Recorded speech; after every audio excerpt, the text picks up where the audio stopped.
Sun travels வடமாகாணத்தில் சட்டப்பூர்வமான அனுமதியுடன் இயங்குகின்ற visa consultant and ticket agent. உங்கள் பெறுமதியான கடவுச்சீட்டுகள் ஆவணங்களுக்கு பாதுகாப்பான அனுமதி பெற்ற நிறுவனம் சன் டிராவல்ஸ்.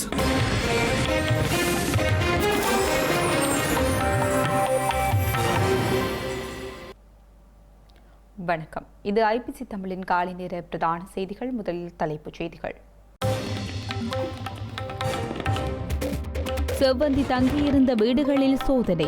யாழ்ப்பாணம் கிளிநொச்சியிலும் சோதனை நடத்த திட்டம்.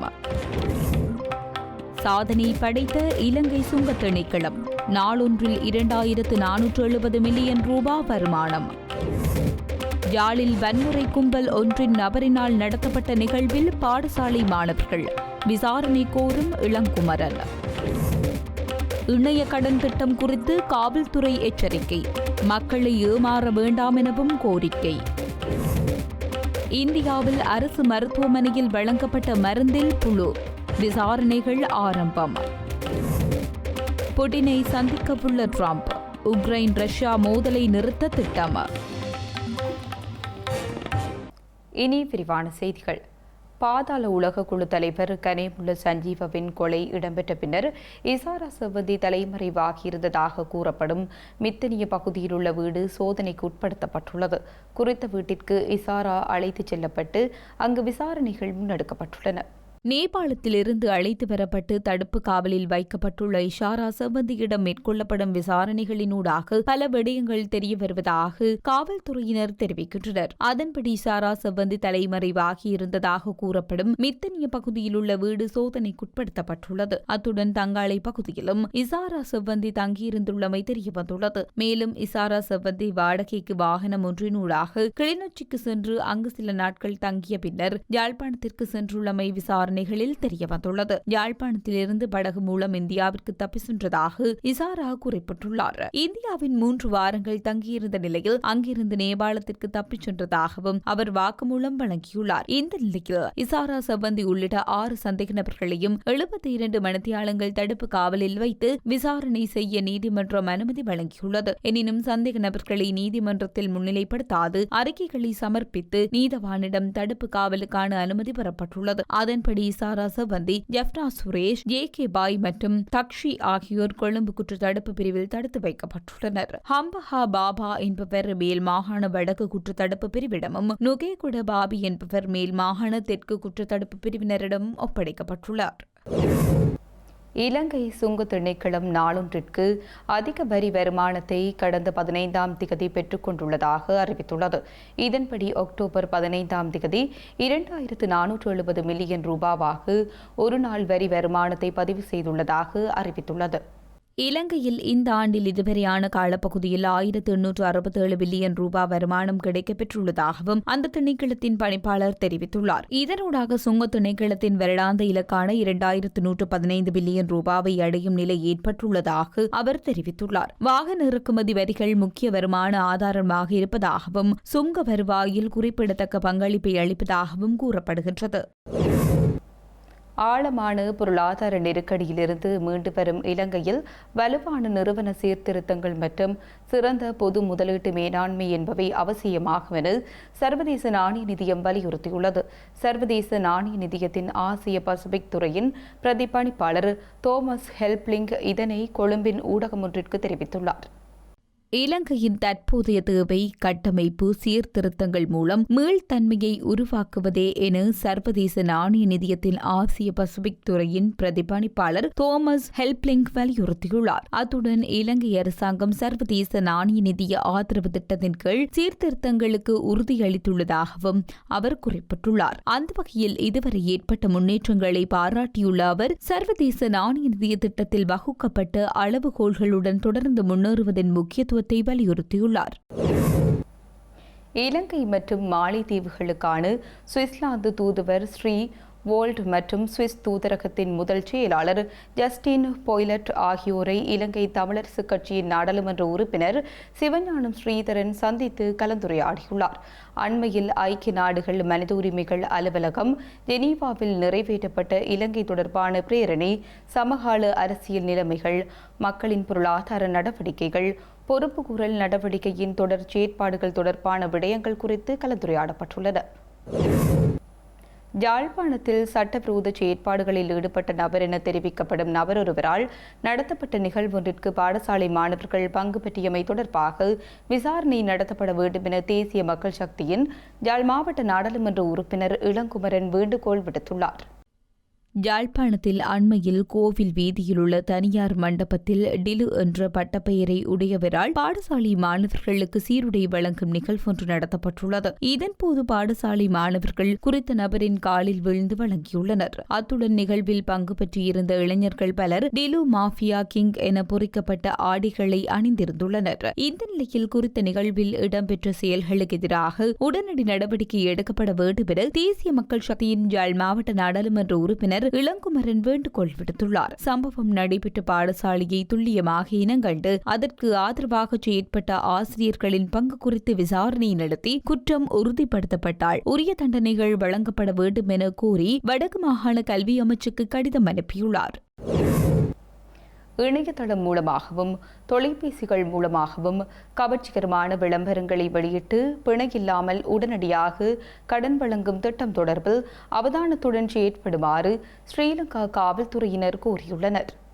இணையதளங்களூடாக கடன் வழங்குவதற்காக முன்வந்த பெரும் எண்ணிக்கையிலான நிறுவனங்கள் தொடர்பில் கண்காணிக்கப்பட்டு வருவதாக ஸ்ரீலங்கா காவல்துறையினர் தெரிவித்துள்ளனர். அத்தகைய நிறுவனங்களிடமிருந்து தொலைபேசிகள் மூலம் கடன் வாங்கும் போது செலுத்த வேண்டிய வட்டி வீதம் மற்றும் கடன் கால அவகாசம் குறித்து உரிய கவனம் செலுத்தாமல் கடன் வாங்குவதால் பொதுமக்கள் பல்வேறு பிரச்சினைகளுக்குள்ளாகி இருப்பதாக ஸ்ரீலங்கா காவல்துறையினர் தெரிவித்துள்ளனர். பெரும்பாலான சமயங்களில் கடனை திருப்பிச் செலுத்தும் போது எதிர்பாராத விதமாக அதிக வட்டி செலுத்த நேரிடுவதுடன் அந்த கடன் நிறுவனங்கள் கடனை வசூலிக்க கடன் பெற்றவர்களை மன உளைச்சலுக்குள்ளாக்கும் வகையில் அழைப்புகள் விடுப்பது மற்றும் சமூக ஊடகங்கள் வழியாக அவமானகரமான பிரச்சாரங்களை மேற்கொள்வது தொடர்பாகவும் முறைப்பாடுகள் கிடைக்கப்பெறுவதாக காவல்துறையினர் கூறியுள்ளனர். இதனால் பொதுமக்கள் எப்போதும் இலங்கை மத்திய வங்கியின் ஒழுங்குமுறைக்கு உட்பட்ட நிறுவனங்களிடம் மட்டுமே தங்கள் நிதி தேவைகளை பூர்த்தி செய்து கொள்ள நடவடிக்கை எடுக்குமாறு காவல்துறையினர் கோரிக்கை விடுத்துள்ளனர். திருகோணமலை முத்துநகர் விவசாயிகள் தங்களது விவசாய நில அபகரிப்புக்கு எதிராக தொடர்ந்து சத்தியாகிரக போராட்டம் 30 நாட்களை கடந்தும் தொடர்கின்றது. ஸ்ரீலங்கா அரசாங்கம் சாதகமான தீர்வை பெற்றுத்தராத பட்சத்தில் போராட்டம் தொடரும் எனவும் எச்சரித்துள்ளனர். திருகோணமலை முத்துநகர் விவசாயிகளின் போராட்டம் மாவட்ட செயலகம் முன்பாக இடம்பெற்று வருகின்றது. இவ்வாறான நிலையில் ஸ்ரீலங்கா பிரதமர் ஹரணி அமரசூரிய வழங்கிய 2ஆம் கட்ட வாக்குறுதிக்கு இன்னும் 2 நாட்களே எஞ்சியுள்ளதாக போராட்டக்காரர்கள் தெரிவிக்கின்றனர். ஸ்ரீலங்கா துறைமுக அதிகார சபையின் காணி என கூறி 352 விவசாய குடும்பங்களை வெளியேற்றி சூரிய மின்சக்தி உற்பத்திக்காக தனியார் கம்பெனிகளுக்கு தாரை வார்த்துள்ளதாக தெரிவிக்கின்றனர். குறித்த பகுதியில் 2 விவசாய நீர்ப்பாசன குளங்கள் மூடி சூரிய மின்சக்தி உற்பத்தி திட்டத்திற்கு வழங்கியதால் ஜீவனோபாயம் பாதிக்கப்பட்டுள்ளதாக தெரிவித்துள்ளனர். சாதகமான தீர்வை பெற்றுத்தராத பட்சத்தில் போராட்டம் தொடரும் எனவும் எச்சரித்துள்ளனர். கிளப் வசந்த கொலை தொடர்பில் விளக்கமறியலில் வைக்கப்பட்டுள்ள லோகோ பெட்டியுடன் நெருங்கிய தொடர்புடைய கபுவா என்ற ஒருவர் கைது செய்யப்பட்டுள்ளார். கைது செய்யப்பட்ட குறித்த நபர் கொழும்பு நீதவான் நீதிமன்றத்தில் முன்னிலைப்படுத்தப்பட்ட நிலையில் 7 நாட்கள் தடுப்பு காவல் உத்தரவு பெறப்பட்டு மேலதிக விசாரணைகள் முன்னெடுக்கப்பட்டுள்ளன. விளக்கமறியலில் வைக்கப்பட்டுள்ள லோகுபெட்டி என்ற குற்றவாளியின் நிதி கொடுக்கல் வாங்கலை கையாண்டு கபுவாவே கைது செய்யப்பட்டுள்ளார். கைது செய்யப்பட்ட நபர் கந்தர பகுதியைச் சேர்ந்தவர் என தெரிவிக்கப்படுகின்றது. சட்டவிரோத சொத்துக்கள் விசாரணை பிரிவின் வலையமைப்பு மோசடி விசாரணை பிரிவினரால் இந்த கைது இடம்பெற்றுள்ளது. குறித்த சந்தேக நபரின் கணக்குகளில் 330 மில்லியனுக்கும் அதிகமான பணம் புழக்கத்தில் இருந்ததாக தெரியவந்துள்ளது. விசாரணைகளில் அவருக்கு கிளப் வசந்த கொலை தொடர்பில் விளக்கமறியலில் வைக்கப்பட்டுள்ள லோகோபெட்டி நெருங்கிய தொடர்புகள் இருப்பதாகவும் தெரியவந்துள்ளது. லோகோபெட்டியின் கருப்பு பணத்தை வெள்ளையாக்கும் நடவடிக்கையில் அவர் ஈடுபட்டிருந்ததாக காவல்துறையினர் தெரிவித்தனர். யாழ்ப்பாணம் சாவகச்சேரி பகுதியில் தொடருந்திலிருந்து இறங்க முற்பட்ட குடும்ப பெண் தவறி விழுந்து உயிரிழந்துள்ளார். இதேவேளை யாழில் தகரங்கள் மேலே விழுந்ததால் மயக்கமுற்ற நிலையில் வைத்தியசாலையில் சிகிச்சை பெற்று வந்த நபர் ஒருவரும் உயிரிழந்துள்ளார். கொழும்பில் இருந்து யாழ் நோக்கி சென்ற தொடருந்து சாவகச்சேரி சங்கத்தானியை அடைந்ததும் பெண்ணொருவர் தொடருந்தில் இருந்து இறங்க முற்பட்டுள்ளார். இருப்பினும் அவர் இருந்த பெட்டியின் வாயிலூடாக இறங்குவதற்கு இறங்குதளம் இல்லாத காரணத்தால் வேறு பெட்டியூடாக சென்று இறங்க முற்பட்ட வேளையில் புகையிரதமும் நகர்ந்ததால் பெண் கீழே விழுந்து படுகாயமடைந்திருந்தார். படுகாயமடைந்த பெண்ணை சாவகச்சேரி ஆதார வைத்தியசாலையில் சிகிச்சைகளுக்காக அனுமதித்திருந்த நிலையில் சிகிச்சை பலனின்றி உயிரிழந்துள்ளார். பல்கலைக்கழகம் ஒன்றில் கற்கும் மகனிடம் சென்று மீண்டும் வீடு திரும்பிய போதே இந்த துயரச் சம்பவம் இடம்பெற்றுள்ளது. சாவகச்சேரி கோவிட் குடியிருப்பைச் சேர்ந்த 53 வயதான சுபாசினி என்ற பெண்ணே இவ்வாறு உயிரிழந்துள்ளார். மேலதிக விசாரணைகளை சாவகச்சேரி காவல்துறையினர் முன்னெடுத்து வருகின்றனர். இதேவேளை யாழில் தகரங்கள் மேலே விழுந்ததால் மயக்கமுற்ற நிலையில் வைத்தியசாலையில் சிகிச்சை பெற்று வந்த நபர் ஒருவர் உயிரிழந்துள்ளார். மயிலட்டி வடக்கு காங்கேசன்துறை பகுதியைச் சேர்ந்த 36 வயதுடைய ஹரிஹர ராஜா டலஸ்குமார் என்பவரே இவ்வாறு உயிரிழந்துள்ளார். குறித்த நபர் ஜாலில் உள்ள ஒரு ஹார்ட்வேர் கடையில் பணிபுரிந்து வந்துள்ளார். கடையில் கடந்த 14ஆம் திகதி அடுக்கப்பட்டிருந்த தகரங்களை நகர்த்துவதற்கு முயற்சித்த போது தகரங்கள் அவர் மீது விழுந்ததில் அவர் மயக்கமுற்றுள்ளார். பின்னர் சிகிச்சைகளுக்காக யாழ்ப்பாண போதனா வைத்தியசாலைக்கு கொண்டு செல்லப்பட்டுள்ளார். இருப்பினும் சிகிச்சை பலனின்றி நேற்றைய தினம் உயிரிழந்துள்ளார். மட்டக்களப்பு மாவட்டத்தில் 15 வயது சிறுமியொருவரை பாலியல் துஷ்பிரயோகம் செய்த குற்றச்சாட்டில் 17 வயது சிறுவனை காவல்துறையினர் கைது செய்துள்ளனர். குறித்த வீட்டிலிருந்து சிறுமி காணாமல் போயுள்ள நிலையில் அவரை தேடிய போது வீதியில் இளைஞன் ஒருவருடன் இருப்பதை கண்டு இருவரும் காவல் நிலையத்தில் ஒப்படைக்கப்பட்டனர். இதனையடுத்து சிறுமியை பாலியல் துஷ்பிரயோகம் செய்த குற்றச்சாட்டில் 17 வயது சிறுவன் கைது செய்யப்பட்டதுடன் குறித்த சிறுமி வைத்திய பரிசோதனைகளுக்காக வைத்தியசாலையில் அனுமதிக்கப்பட்டுள்ளார். சம்பவம் தொடர்பாக மேலதிக விசாரணைகளை காவல்துறையினர் மேற்கொண்டு வருகின்றனர். தமிழக கடற்றொழிலாளர்கள் யாழ் அனலை தீவு கடற்பரப்பில் கரையொதுங்கியுள்ளனர். கடற்றொழில் நடவடிக்கையில் ஈடுபட்டிருந்த போது படகில் எரிபொருள் தீர்ந்ததால் காற்றின் வேகம் காரணமாக யாழ் அனலை தீவு கடற்கரையில் கரையொதுங்கியுள்ளனர்.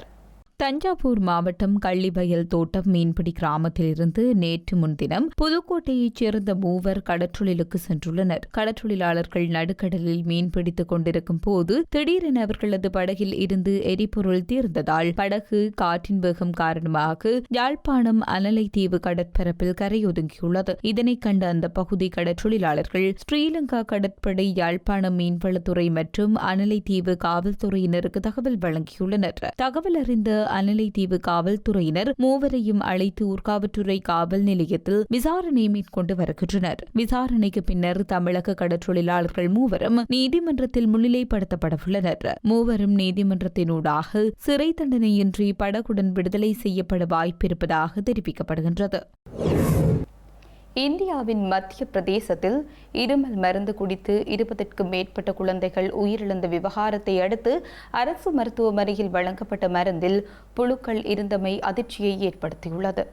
புகார் மத்திய பிரதேசத்தின் சிந்த்வாரா மாவட்டத்தில் 1 தொடக்கம் 6 வயது வரையிலான 20க்கும் மேற்பட்ட குழந்தைகள் கடந்த மாதம் அடுத்தடுத்து உயிரிழந்தனர். சிறுநீரக செயலிழப்பால் குழந்தைகள் உயிரிழந்ததும் மருத்துவமனையில் பரிந்துரைக்கப்பட்ட கோல்ட்ரிப் மருந்து குடித்தே இதற்கு காரணம் என்பதும் தெரியவந்துள்ளது. இதையடுத்து கோல்ட்ரிப் மருந்திற்கு தடை விதிக்கப்பட்டு குழந்தைகள் உயிரிழப்பு குறித்து விசாரணைகள் நடத்தப்படுகின்றது. இந்த நிலையில் குவாலியர் மாவட்டம் மொரார் நகரில் செயற்படும் அரசு மருத்துவமனையில் சிகிச்சைகளுக்கு வந்த குழந்தைகளுக்கு அசித்ரோமைசின் ஆன்டிபயோட்டிக் மருந்து வழங்கப்பட்டது. குறித்த மருந்தில் புழுக்கள் இருந்ததை அடுத்து குழந்தையின் தாய் மருத்துவமனையில் தெரிவித்துள்ளார். இதனையடுத்து மருத்துவமனையில் இருந்த குறித்த மருந்துகள் அனைத்திற்கும் தடை விதிக்கப்பட்டுள்ளது. ஏற்கனவே வழங்கப்பட்ட 300க்கும் மேற்பட்ட மருந்து போத்தல்கள் திரும்பப் பெறப்பட்டுள்ளதாக தெரிவிக்கப்பட்டுள்ளது. அசித்ரோமைசின் மருந்து மாதிரிகள் ஆய்வகத்திற்கு சோதனை செய்ய அனுப்பி வைக்கப்பட்டுள்ளமை குறிப்பிடத்தக்கது.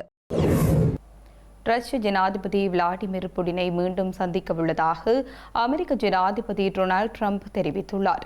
யுக்ரைன் ரஷ்ய போரை முடிவுக்கு கொண்டுவரும் முயற்சியாக ட்ரம்ப் புடினை சந்திக்கவுள்ளதாக தெரிவிக்கப்படுகின்றது. அமெரிக்க ஜனாதிபதி மற்றும் ரஷ்ய ஜனாதிபதிகளுக்கு இடையில் இடம்பெற்ற தொலைபேசி கலந்துரையாடலை தொடர்ந்து இந்த அழைப்பு விடுக்கப்பட்டுள்ளது. குறித்த சந்திப்புகளுக்கான திகதி இன்னமும் நிர்ணயிக்கப்படவில்லை. எனினும் இந்த சந்திப்பு ஹங்கேரியின் புடாபெஸ்டில் நடைபெறும் என்று ட்ரம்ப் சமூக ஊடக பதிவில் குறிப்பிட்டுள்ளார். இதேவேளை கடந்த 24 மணி நேரத்தில் மட்டும் ரஷ்யா உக்ரைன் மீது ஏவுகணைகள் மற்றும் 300க்கும் மேற்பட்ட ஆளில்லா கலன்கள் மூலம் தாக்குதல்களை நடத்தியுள்ளது. ஏராளமான பொதுமக்களின் குடியிருப்புகள் மற்றும் எரிவாயு விநியோக வலையமைப்புகள் மீது தாக்குதல் நடத்தியுள்ளது. செய்திகளின் நிறைவாக மீண்டும் தலைப்புச் செய்திகள். செவ்வந்தி தங்கியிருந்த வீடுகளில் சோதனை. யாழ்ப்பாணம் கிளிநொச்சியிலும் சோதனை நடத்த திட்டம்.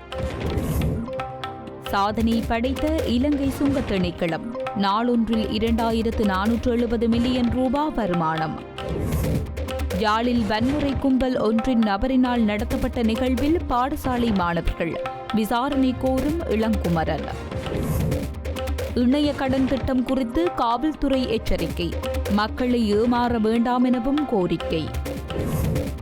இந்தியாவில் அரசு மருத்துவமனையில் வழங்கப்பட்ட மருந்தில் புழு.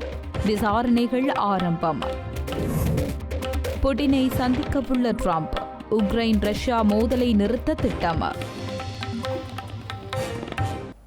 இத்துடன் ஐபிசி தமிழின் காலை நேர பிரதான செய்திகள் நிறைவு பெற்றன. உடனுக்குடன் செய்திகளை அறிந்து கொள்ள ibctamil.com என்ற நமது இணையதளத்தை பார்வையிடுங்கள். வணக்கம்.